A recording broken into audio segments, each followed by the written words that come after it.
Welcome to Sky Broking Commodity Weekly Market Commentary. Disclaimer: this weekly market commentary is for information purpose only. Before taking any decision, consult your financial advisor. Major data of this week has economic and inflation related data and the major events like US FOMC meeting and interest rate on Wednesday. Now let's see the precious metals outlook. Gold and silver has news like gold has entered into a consolidation period around 1800 USD where it has been trading for the most of the week. The yellow metal enjoyed a strong start to July but has struggled to maintain it over the last week as the risk appetite has improved and the US yields have crept higher.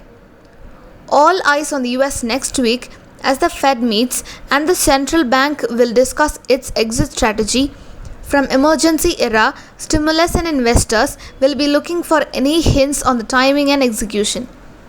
Fundamentally, this is a slight negative news for precious metals, and technically speaking, last week we mentioned that if gold would have closed below 47900 means some more drop will be expected, and that had exactly happened. And in this week, gold may expect a mixed trade in between 47275 to 47900 levels.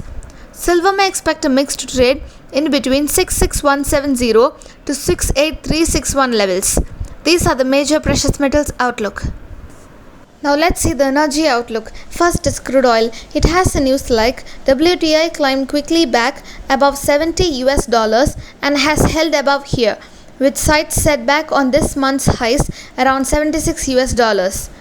While earnings have given cause for optimism, COVID cases are likely to continue to surge, which may test the nerves of investors over the upcoming weeks.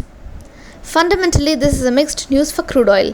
And technically speaking, last week we mentioned that crude oil remains in a profit booking mode with support of 4961 levels, and that had exactly happened.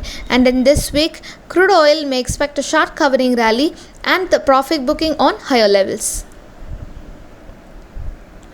Next is natural gas. It has a news like this summer more natural gas exports, both those are sent by pipelines and those sent as liquefied natural gas, have reduced the supply available for domestic consumption. Warm weather this summer has also increased natural gas consumption for the electric power. Fundamentally, this is a positive news for natural gas, and technically speaking, natural gas closes above 306 on daily basis, which means some more upswings ahead. Now let's move on to the base metals outlook. First is copper. It has a news like China's all types of copper import down in June.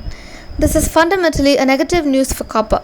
And technically speaking, copper may expect a short covering rally with resistance of 772.75 and 788.65 levels. Next is aluminum. It has a news like Chinalco's 1 million tons per year alumina refinery in Henan suspends operations amid heavy floods. This is fundamentally a positive news for aluminum, and technically speaking, if aluminum closes above 201 means some more upswings ahead. Next is lead. It has a news like the increment in lead ingot inventories shrank as expected this week, likely to support lead prices at high levels in the short term. This is fundamentally a positive news for lead, and technically speaking, lead may expect a mixed trade. Next is zinc. It has news like the initial manufacturing PMI for July in Eurozone was higher than expected. This is fundamentally a mixed news for zinc, and technically speaking, if zinc closes above 244 means some more upswings ahead. And finally, it's nickel.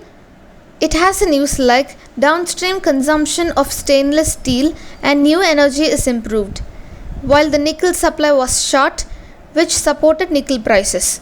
This is fundamentally a positive news for nickel, and technically speaking, nickel may expect a positive trend until close below 1450 levels. For more profits and information, visit our website www.skybroking.com. Thank you by Skybroking.